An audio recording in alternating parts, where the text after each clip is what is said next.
Today's guest went from living the corporate executive life in Dubai to becoming the longest held American hostage in Iranian history, after what was supposed to be a 4-day trip to Iran turned into 8 years in captivity.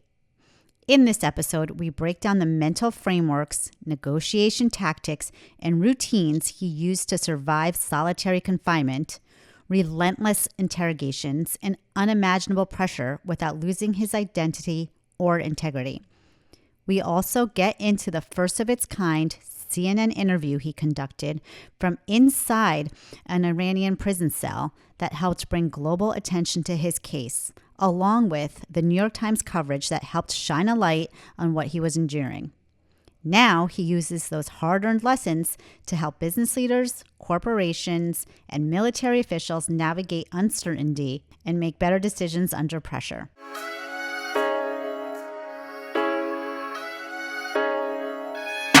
Hey everyone, welcome to Business Unchained, where entrepreneurs and business owners come together to power up on their journey to greatness. My name is Bobby Mascia, owner of many businesses, including my passion, a wealth management firm that specializes in helping entrepreneurs.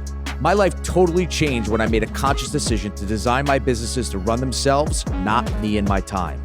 If you're looking to get unchained from your business, make more money, and have more time, listen to the experiences of other successful entrepreneurs here on Business Unchained. Bobby Mascia is the founder and CEO of Greenridge Wealth Planning. All opinions expressed by Bobby and his guests are solely their own and do not reflect the opinion of Greenridge Wealth Planning. This podcast is for informational purposes only and should not be relied upon for any financial decisions. Clients of Greenridge Wealth Planning may maintain positions in any securities discussed in this podcast. Please welcome the incredibly resilient and insightful Siamak Namazi. All right, dude. So listen, I met this guy in heroic public speaking, which was a super interesting process. I mean, a bunch of us were there and we're all talking about our backgrounds, our experience. And then all of a sudden, Sia gets up and I think the whole room just went completely silent and was just like, oh my God. And that is when I started to hear a little bit about what it is that he's trying to bring with his story. I thought it was fascinating and I thought it was perfect for this podcast. We needed to get him on. So I'm looking really forward to digging in.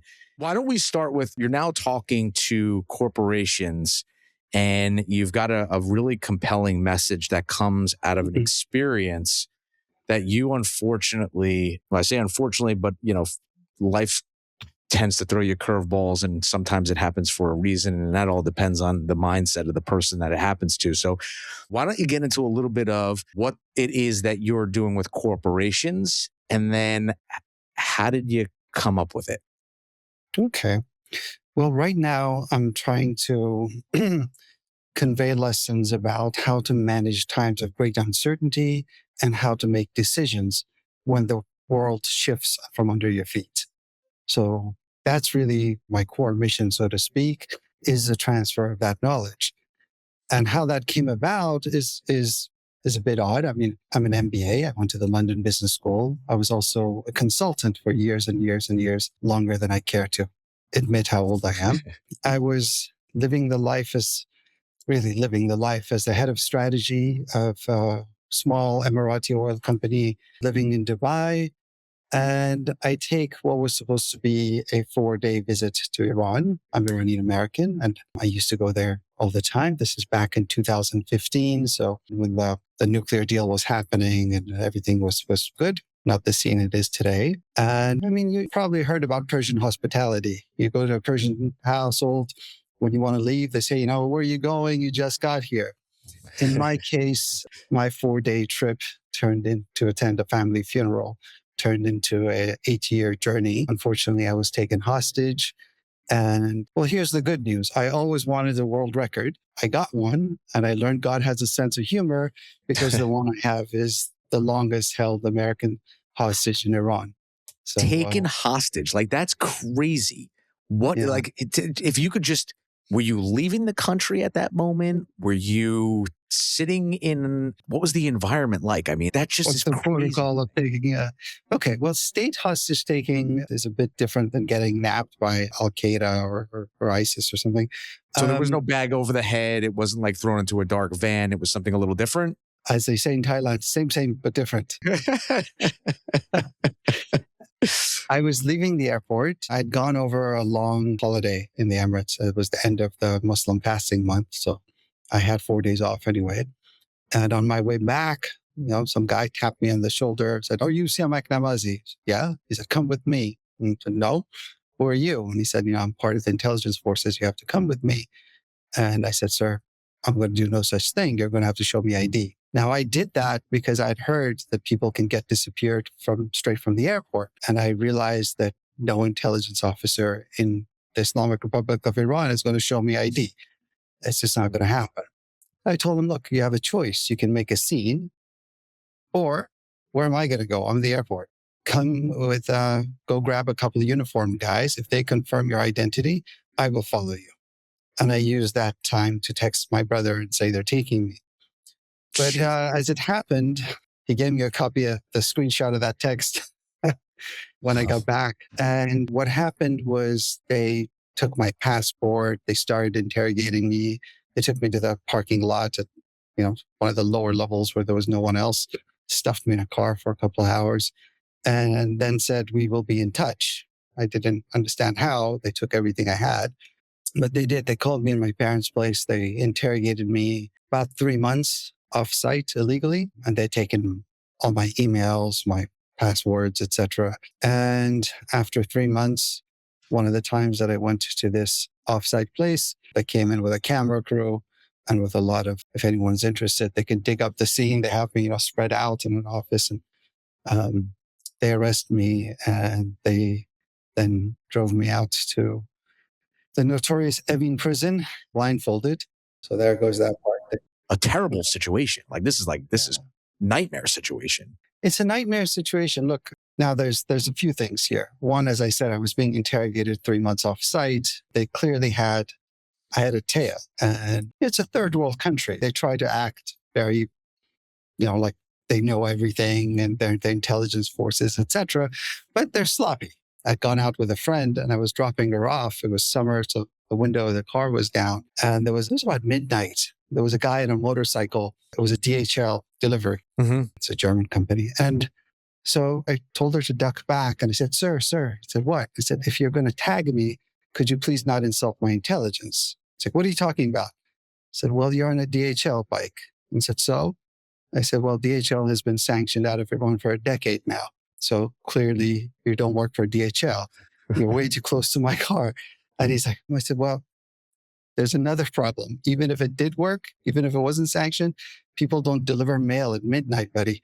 Try like a food, try like a pizza motorcycle delivery guy. That would have worked." The point is, I could have run for it. Iran has 18 borders.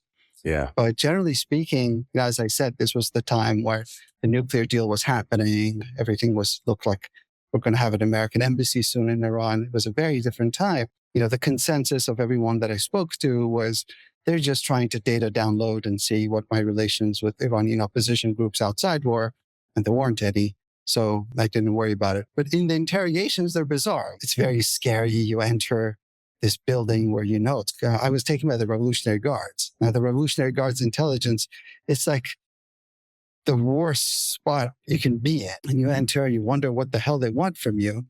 Can I ask you a question? Sure. So you're fluent, and did you spend time? How many years have you spent? Were you born in Iran? Did you spend years in Iran before you left? What was your quick history? Yeah, that's good. Time there. Quick history. I left in Iran in 1983 when I was 12.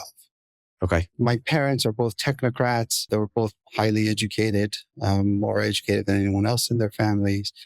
And my father was actually held pretty senior roles in the previous regime. He was his last position was governor of the oil province in Khuzestan. So you were a known last name, known family, known entity. Yeah. Yes. Right. But we left in 1983, and my father returned to his life as a UNICEF man. He worked for the UN, United Nations Children's Fund. So I've actually bounced around a lot. I mean, when I immigrated, I came to White Plains, New York.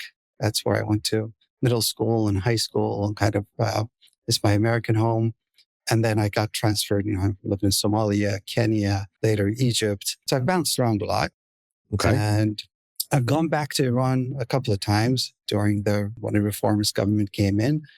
Actually, that's how I cut my teeth into business ownership. We started a consulting firm at the time when foreign companies were coming in, and the McKinseys of the world weren't out there. So a group of us started something that when I went back to Iran in 1999, within a year, we grew from 6 to 60. I mean, it was a very successful business. I left it and I went. Was it energy consulting, or what was the consulting? We were helping. It was the bulk of it was energy by default, because we were helping foreign companies that were re-entering the Iranian market. So Iran was closed off for 30 some odd years at the time. Then a reformist government comes in place. Everything looks like the country was opening up for a while. So we had all these foreign companies coming in. They needed proper business plans, entry strategies, due diligence on any local partners. We had a whole new environment that they had no idea how to navigate. So you helped them navigate. And no one did. No one knew how to navigate. That was the beauty of it.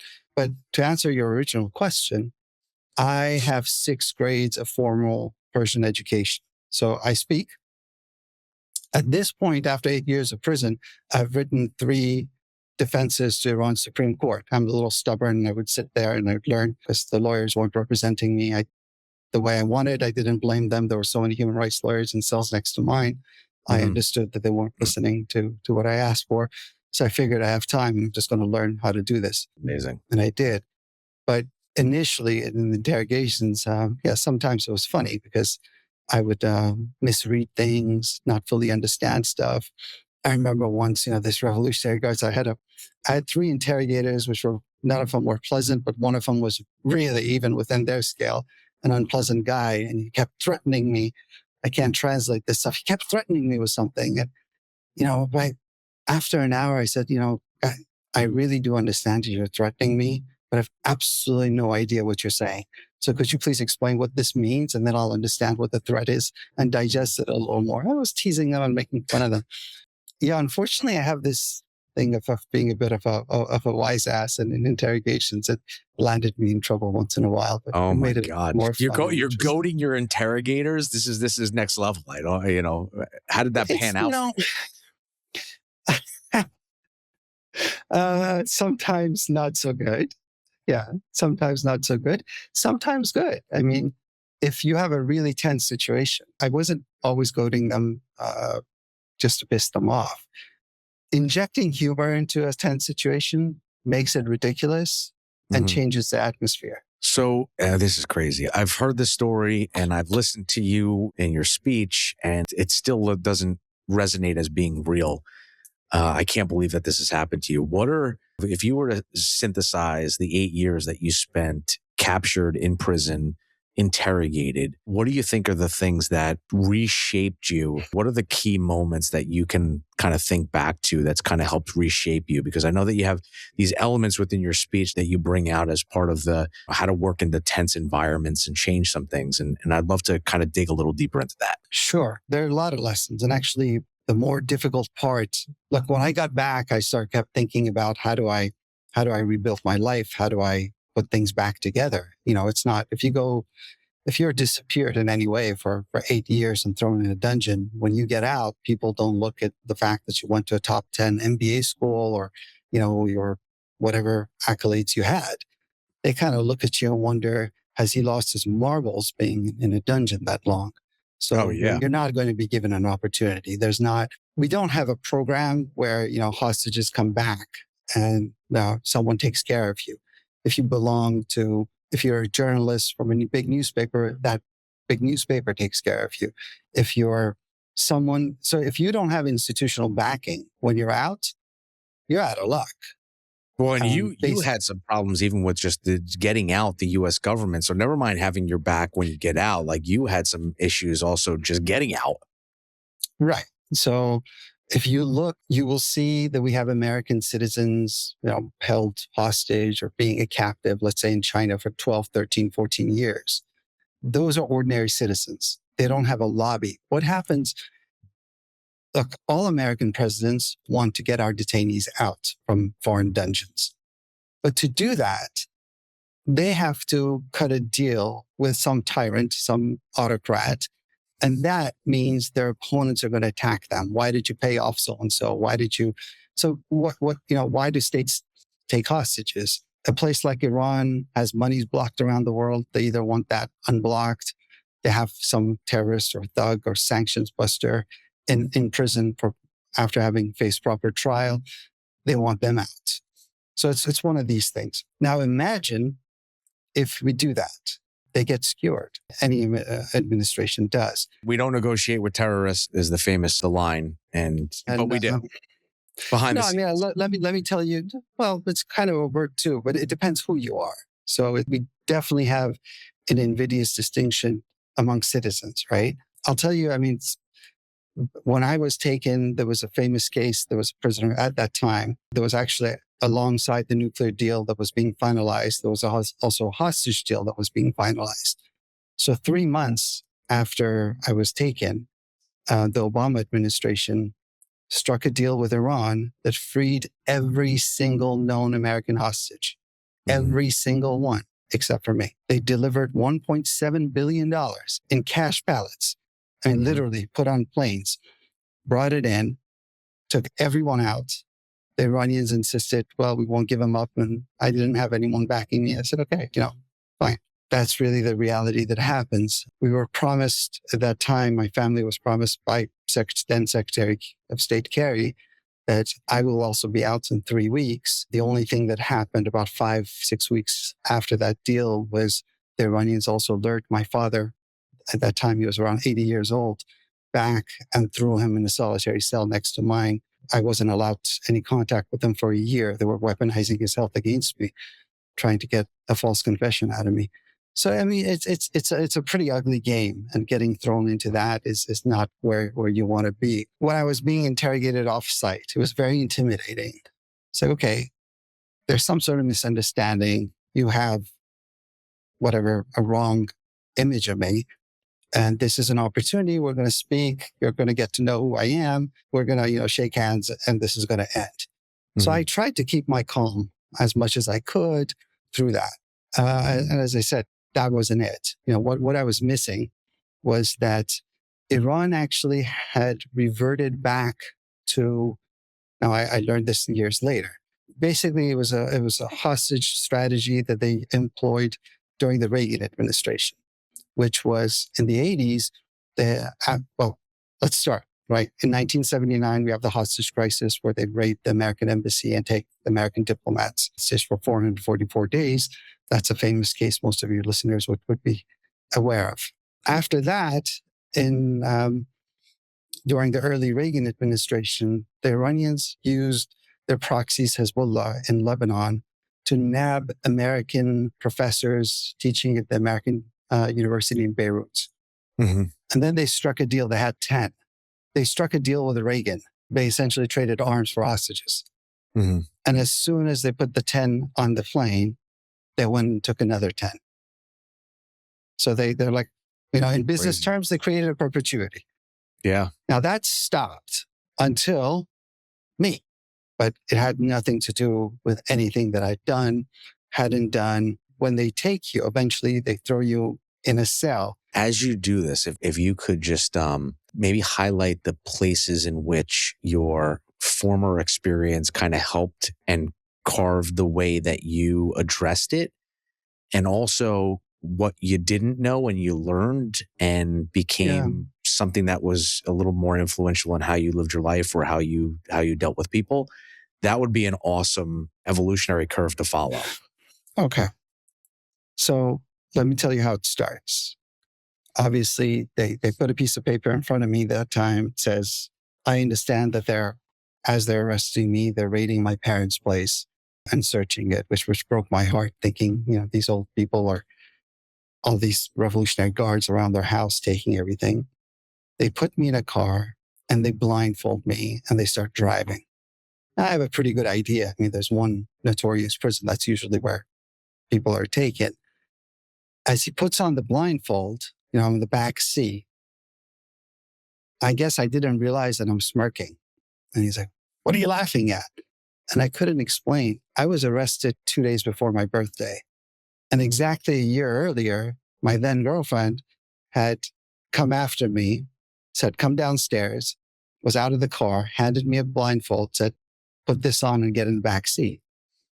Oh, no. And of course, when I took the blindfold off a year before, it was all, Much I was more on pleasant. top of a Dubai skyscraper overlooking Palm Island, all my friends, champagne, a band, you name it. And this time, when I take it off, I'm in a solitary cell that I bet is not, this wasn't your walk-in closet was going to be bigger. It was pretty much the size of a queen bed, walled off, nothing in it. 3 military coarse blankets on the floor. The guy says, you put one as a mat to sleep on, you roll one as a pillow, and you put one over you. That's it. And solitary is designed to drive you nuts. It is, they close the door. You don't know what's happening. You don't know how the interrogations are going to go. They're intimidating you and trying to break you. What do they want? They wanted me to agree to a false confession on TV. No way. That's not going to happen. I've done nothing wrong. And that's just to fit their political agenda or whatever they were trying to accomplish. It had nothing to do with you. It had to do with what they were. No, it has nothing. I mean, I'll tell you, I was formally charged under Section 508 of Iranian law with cooperating with a hostile state against the regime, hostile state referring to the United States of America. Now, what did they say I'd done?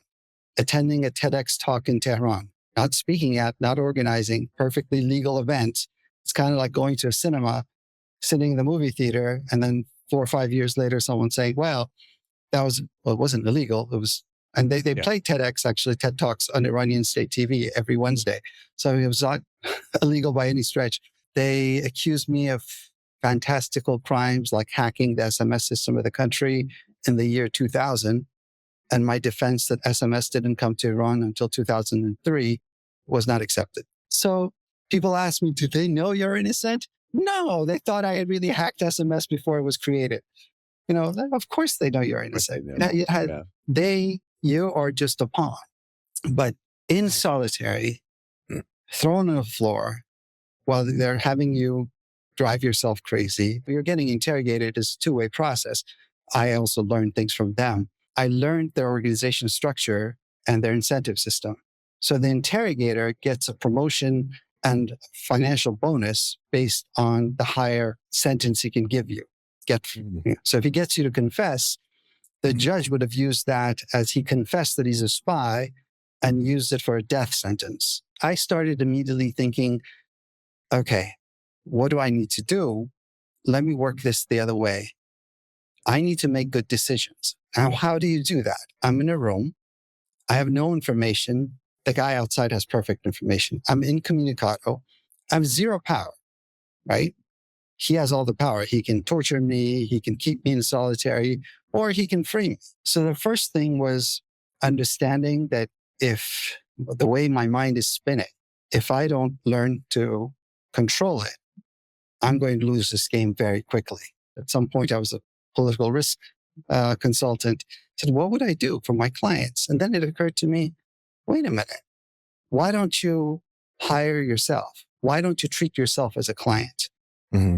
And I think that's one of the biggest lessons that I learned, the most useful lessons, where, in my talk, I talk about developing strategic schizophrenia. If you tell yourself, yeah, I split myself into hostage Siamak and consultant Siamak. And the consultant guy was a professional. He would look at it and say, okay, what do we know? What is baseline things that we know? Well, I know nuclear and hostage talks are going on. I knew that the nuclear deal was finalized, that it was supposed to start getting implemented in 3 months. Would the Americans lift sanctions on Iran while they have like a prominent hostages like a Washington Post reporter? Hell no. So the hostage deal would be before or at most at the same time. What else do I know? Solitary is driving me crazy. Okay, how long do I have to endure this? They don't keep you in solitary forever. How do you find out information? I looked for the relics of prisoners past, these scratch marks that they leave. And then I geeked it up. I looked at the scratch marks. The least I found was about 4. The most was about 33. But then if we did a graph, there would be a cluster, a mode around 2 weeks. Okay. So I'll probably be here 2 weeks, at most a month. So I started looking at the information I had. I should be out of here in 3 months. There's a deal coming up. So I have to survive for 3 months, make sure I don't get hurt.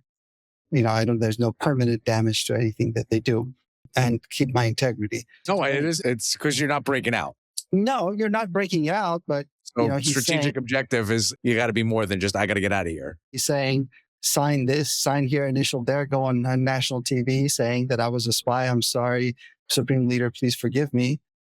Am I willing to do that? No. So, it becomes clearly do whatever you can within your moral framework to get out. Then there were games that I started playing. So I started thinking about, now I started studying their methodology. They throw you in solitary. They start interrogating you and pretty much saying, we'll crash the world on your head unless you confess. Then you'll be free. Okay. What's their next move? What they did after that is say, you need to think about this. They leave you alone. They leave you alone. No one talks to you. Even the guy who shoves food from under the steel doors trap, he just opens the trap. He doesn't say food. He just opens it, throws it. When they take you to the yard for your walks, no one speaks to you. And then they call you in after 2 weeks. Now do you want to talk? Now that's human nature. You've been alone and secluded. You don't want your interrogator to leave you alone. Mm-hmm. That didn't work. Then they started threatening. Then they went into denying me the hygiene. No showers, no shaving. So when my mom saw me for the first time about 6-7 weeks after I was taken, she didn't recognize me. They brought me into the room. I was standing in front of her, obviously with escorts. She's staring at me and she's looking at the guys and like, where's my son? Until her eyes lock back. I look like Saddam when they pulled him out of the hole, Oh, jeez. So when, her eyes locked on me and started tearing up, I said, I tried to make her laugh by actually using that exact joke. One of the other things that I learned, our brains are amazing. If you give it a good question and just put it up there, your brain will start figuring things out. Like, how do you do this? And you're obsessed with it. Something that really helped me out were routines. They were stripping me of routines, right? They were interrogating at different times. Sometimes it was like 6 times a day they would call me in. Sometimes interrogations were 15 minutes. Sometimes they were 12 hours. They were, oh yeah, I need a routine. We know this. Like if you have children, you give them a routine. They're stable. If you don't, they go berserk. Yep. Yeah. Okay. How do I set one up? I can do a routine. It's a Muslim country. There are prayer calls. I don't have a watch, but at least I have several prayer calls a day. There are meal times. I can set blocks of time between morning prayer call and breakfast. That's a block of time. What do I do with it? Another huge lesson that I learned that I speak about in times of uncertainty, when you're working on so many assumptions in a row, that's a lot of probabilities that have to line up. You're going to get things wrong. Your hypotheses are going to be off and you're going to pay a price. But then one of the biggest lessons that I learned is in order to keep up a fight, in order to succeed, you're going to have to learn to forgive yourself. Imagine when COVID hit. Yeah, the CEO of a big company, supply chain company, had to guesstimate things. And so we need models when we're so emotional and when so much fear and emotions and everything is coming in, you got to rely on decision models of how to do it. So you need structures. Hey guys, Bobby Mascia here. I want to just take a second to thank everyone who's been tuning into Business Unchained since day one. This community, it means a lot to me. And I'm super excited to finally be able to share a big project that I've been working on for some time now, which is my book, Unchained, the raw truth about entrepreneurship, family business, and life balance. It's part memoir, part roadmap, and it just dives deep into my story, the experiences, the mistakes, and the lessons that have shaped how I think about building a business and life. Everything I talk about on the show is rooted in that journey, and in the book, I dig that much deeper. Unchained's available now. Grab your copy through the link or the show notes, or head over to bobbymascia.com. I appreciate you all, and I'm now taking you back into the show. Thank you. So when obviously stressful times, right? And stress can come in a number of different fashions, whether it's, locked away at a cell or, dealing with COVID as a CEO, like you just did, you just gave an example. Right now, we're about to hit a major supply interruption because of the closing of the Strait of Hormuz, right? That's coming. We all know it. Yeah. I'm sure there were moments of self-doubt, moments where you go, am I making the right decisions? How did you recenter yourself? How did you kind of take that deep breath? Like, what were some of the things that you used to regulate? I developed one of the things that really helped me, that from probably a month into prison, I developed, and I kept it until the last day, was a very strict routine. It really centered me. It started out with exercise. Now, in a cell, I would fold my blanket. Any kind of management training will teach you the, SMART objectives, difficult but achievable tasks. So I thought, the things that we need to be happy, what do we need, etc. I thought about, I want to run 10 kilometers, 6 miles. Fold a blanket, 1 foot forward is about half a meter, 1 step back. So each, I need to do 10,000 of these. It's an objective. Start all the way to, I closed the evenings with, I remember being told that before going to a board meeting, take 5 minutes and imagine a time you're in full control, because your brain will start, the more vividly you imagine that, you will go into that space and your brain will say, I'm in full control. So when you come to the boardroom, you will exude that. Okay. So when I was in a cell and I felt my humanities being taken away, my identity, I'm wearing these torn kind of polyester prison pajamas, 3 sizes too big that I'm trying to keep up, kind of wondering if that's the cheapest detergent on earth or the last guy's BO on it. Really, I mean, it's your identity. My name is even gone, right? I'm prisoner 94-146. They don't call me Siamak. 94-146, interrogations. 94-146, come to the yard. I have to center myself and regain my identity. So I would imagine the happiest days of my life, the last hour before going to sleep, in vivid detail. What do I remember? So Did you have moments where that was just more difficult and you couldn't do it? The hardest thing, Bobby, was when they took my father.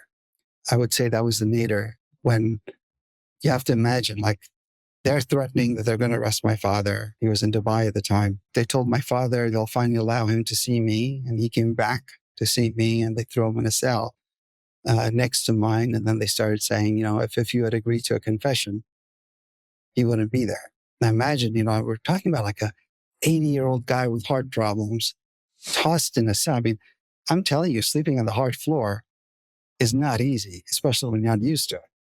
No. And it was really hard for me. How long did they detain him? He was in prison for just over 2 years, and then he got furloughed on medical grounds. He had multiple heart problems, including he had surgery. He had a pacemaker put in. Those were difficult days. I mean, my hardest day was when they called me in and told me that he had had a heart attack, that he was on his deathbed. They wanted me to make a false confession against someone that I barely knew in exchange for being taken to see him on his deathbed. And I wouldn't do it. There was no way I was going to, say something untrue about someone. But I think 3 weeks I was left alone, and then finally given a call. My mom told me that, no, he's fine. He was taken to the hospital, but it was nothing like a deathbed or anything. So that's when things went dark for a long time. They take me back to solitary. I'm actually a smaller one than I had been before. I'm 5'6", and I couldn't lay on either side. I'd have to curl up. I mean, it was that small. So things got pretty rough. And I think that's when I learned that I just blamed myself so much. I had carried so much guilt, like, for why the hell did you go to Iran, to start with? And now your father's in there. What if you had confessed? What if you had done something differently?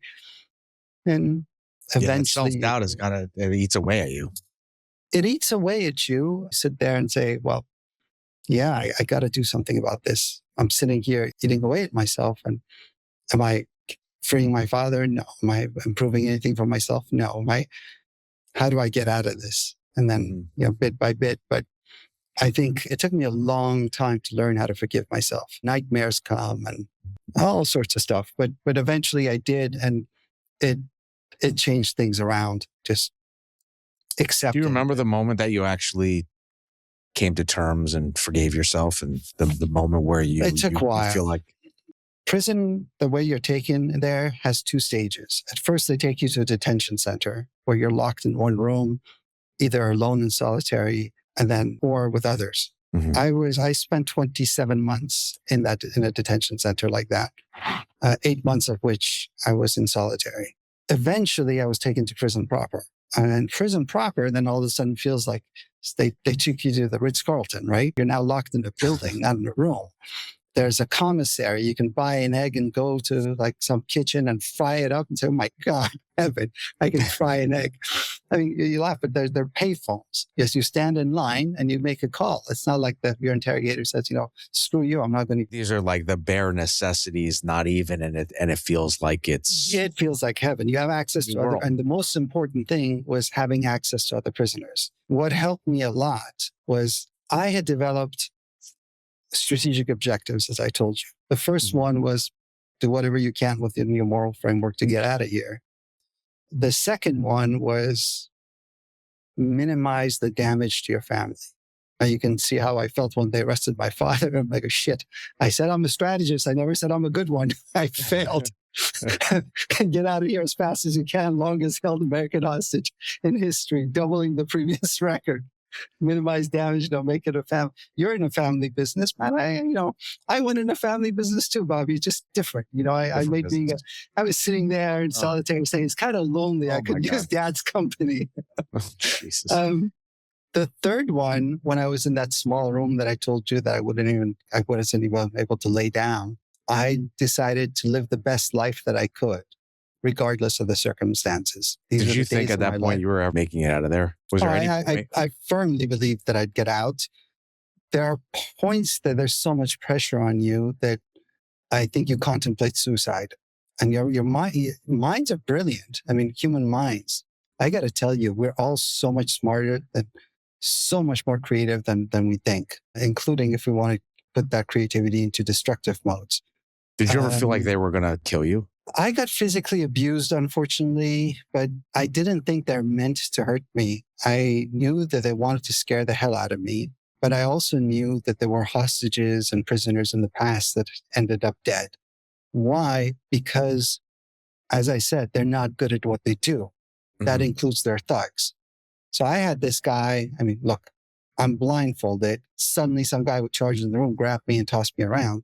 And he wasn't smart enough to realize I have a blindfold on. If you're going to throw me in a wall, I don't know there's a wall like 1 yard in front of me. I'm going to go face first into it. Or if there's stairs, I'm not going to hold myself back. I don't know what's happening. I'm going to roll down them. So there was definitely times where I thought, oh my God, this guy is too stupid. He could harm me.